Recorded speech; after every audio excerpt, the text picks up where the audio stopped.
Nihilism Part 3, Nihilism and Nietzsche. What does nihilism mean? That the highest value devalue themselves, the aim is lacking. Why? Finds no answer. Friedrich नीचा.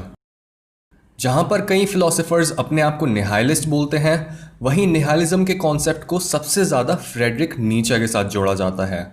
पर हैरानी की बात यह है कि नीचा अपनी डेफिनेशन के ही हिसाब से खुद एक निहाइलिस्ट नहीं था. उसके हिसाब से दुनिया का हमारे दिए गए मीनिंग के अलावा कोई पक्का मीनिंग नहीं है, और एक निहाइलिस्ट सोसाइटी के बनाए इन नकली स्ट्रक्चर्स को तोड़कर ये समझ जाता है कि सारी वैल्यूज़ बेसलेस हैं और किसी चीज़ को सच मानना बिल्कुल बेतुका है. हमने इस सीरीज़ के पिछले पार्ट में डिस्कस किया था कि एक फुलफिलिंग लाइफ जीने के लिए हमें मीनिंग चाहिए होता है, क्योंकि यही मीनिंग हमारे लाइफ पर्पस को वैल्यू देता है. नीचा ने भी इंसानों की इस ज़रूरत के बारे में काफ़ी सोचा, और उसने अपनी बुक द गे साइंस के एक पैराग्राफ में बोला, टाइम के साथ साथ इंसान एक ऐसा जानवर बन गया है जो सबसे हटके है, और उसे अपनी लाइफ की एक और शर्त पूरी करनी होती है जो बाकी जानवरों को नहीं पूरी करनी होती. उसे टाइम टू टाइम ये जानना होता है कि वो किस लिए जीता है, और उसकी पूरी जाति लाइफ में भरोसा करे बिना आगे नहीं बढ़ सकती. नीचा ने यह भी बताया कि निहाइलिज्म सिर्फ एक ऐसा बिलीफ नहीं है जिसमें एक इंसान सोचता है कि हर चीज़ तबाह हो जानी चाहिए, बल्कि इसमें एक इंसान खुद ही इस काम को पूरा करने में जुट जाता है. ये बोलकर नीचा निहाइलिज्म से जुड़ी अपनी डिसअपॉइंटमेंट को दर्शा रहा था, और ये समझा रहा था कि लंबे टाइम तक एक निहाइलिस्ट की ये डिसअपॉइंटमेंट आगे चलकर चीज़ों को नष्ट करने की इम्पल्स बन सकती है. इसका काफ़ी अच्छा एग्जाम्पल है डीसी यूनिवर्स का सुपर विलन जोकर, क्योंकि जोकर एक निहाइलिस्ट है. अभी तक जोकर के कैरेक्टर को कॉमिक बुक्स और मूवीज़ में काफ़ी बार रिवाइज किया गया है, पर एक चीज़ जो अवेलेबल बैक स्टोरी में कंसिस्टेंट रही है वो ये है कि जोकर सुपर विलन बन जाता है एक बुरे दिन के बाद. यानी जिस दिन उसके जोक्स पर कोई नहीं हंसता, उसे उसकी वाइफ की डेथ के बारे में इन्फॉर्म करा जाता है, उसके पीछे गुंडे पड़ जाते हैं, और उसके बाद वो केमिकल से भरे एक टब में गिर जाता है. इस स्टोरी के पॉपुलर होने के बाद कॉमिक्स, एनिमेटेड सीरीज़ और गेम्स में जोकर के ओरिजिन को इसी डिप्रेसिंग बैक स्टोरी की मदद से एक्सप्लेन किया गया है.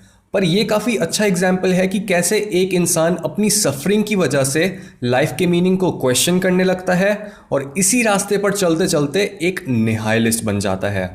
इसके साथ ही नीचा ने एक और चीज़ भी ऑब्जर्व करी कि टाइम के साथ साथ रिलीजन और कल्चरल बिलीव्स में लोगों का ट्रस्ट कम होता जा रहा है. और इसी थॉट पर उसका एक कोट काफ़ी पॉपुलर भी हुआ था, जिसमें उसने बोला था, God is dead, God remains dead and we have killed him. इस स्टेटमेंट के साथ नीचा मेटाफोरिकली ये प्रिडिक्ट कर रहा था कि साइंस और टेक्नोलॉजी की वजह से लोग अपना भगवान में भरोसा खो देंगे, और ये कोई अच्छी बात नहीं है, क्योंकि ये चीज़ उन्हें निहाइलिज्म तक लेकर जाएगी.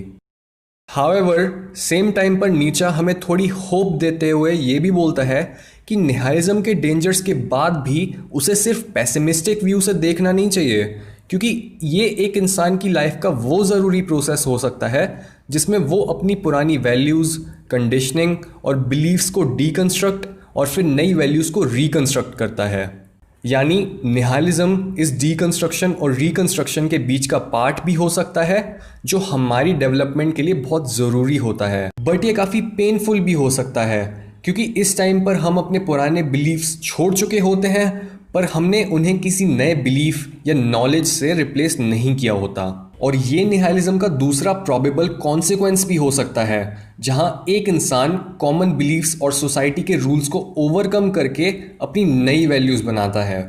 नीचा के हिसाब से हर इंसान सेल्फ ओवरकमिंग के प्रोसेस में होना चाहिए, और जब एक इंसान अपनी डेवलपमेंट की रुकावटों को पार करता है और उसके दौरान अपने फेलियर्स को भी एक्सेप्ट करता है, तब वो बन जाता है एक ऊबरमेंश, जिसका लिटरल मीनिंग है ओवरमैन या सुपरमैन.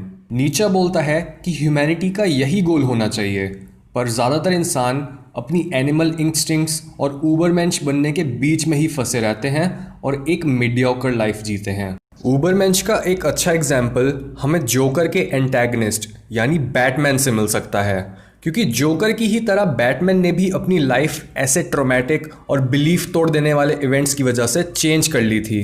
ये वो इवेंट्स होते हैं जो एक इंसान में एग्जिस्टेंशियल क्राइसिस ट्रिगर करते हैं, और बैटमैन के केस में जब उसकी ऑल्टर ईगो यानी ब्रूस वेन के पेरेंट्स की डेथ हो जाती है, तब वो उस ट्रॉमा पर रिएक्ट करता है अपनी फिजिकल और इंटेलेक्चुअल कैपेसिटी बढ़ा के, क्रिमिनल्स को मार के, और ऐसे वो एक सुपर हीरो बन जाता है।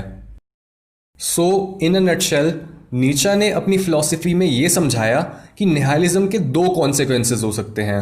एक इंसान या तो अपनी पुरानी वैल्यूज़ को नई इम्प्रूव्ड और इवन हायर वैल्यूज से रिप्लेस कर सकता है, या फिर वो मीनिंगलेसनेस को एम्ब्रेस कर सकता है। पर उसे ये भी समझना चाहिए कि अगर वो सेकंड ऑप्शन को चूज़ करता है तो वो उसे अपने माइंड के काफ़ी डार्क एरियाज तक पहुंचा सकता है।